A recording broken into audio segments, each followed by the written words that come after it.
In Veneto c'è meno smog. La qualità dell'aria sta migliorando grazie alle pratiche anti-inquinamento messe in atto da Regione e Comuni. Il primo summit Aria Pulita in Veneto, organizzato da Legambiente a Venezia, parte da questo dato di fatto, ottenuto tramite un questionario compilato dai 16 comuni che in Regione superano i 30.000 abitanti. Purtroppo non è ancora sufficiente per ottenere i risultati che saranno richiesti dalle direttive europee, però ogni comune sta facendo la sua parte e anche i cittadini rispettando le ordinanze. La lotta all'inquinamento è dislocata in tutta la regione. Padova, ad esempio, è in testa per investimenti e mobilità condivisa, Treviso per gli incentivi ai cittadini, Verona e Vicenza per numero di passeggeri del trasporto pubblico.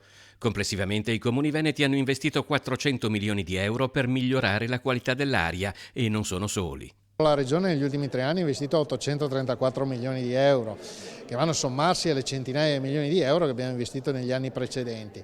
Quindi cifre molto rilevanti che hanno portato effettivamente a una riduzione, un abbattimento importante degli inquinanti. Nonostante questo, però, dati sanitari e giorni di sforamento delle polveri sottili nell'aria continuano a preoccupare, anche alla luce di una nuova direttiva europea che introdurrà dei limiti ancora più restrittivi. Secondo Legambiente Veneto, occorre rafforzare il coordinamento tra i vari enti. Lavorano tutti su layer, strati separati. Noi vogliamo che invece questi strati si mischino, che si lavori a multilivello e che le azioni possano essere ripetute e sostenute economicamente in tutti i territori per fare in modo che le buone pratiche possano penetrare i livelli amministrativi e possano essere copiate e adeguate anche in territori diversi da quelli dove si sviluppano.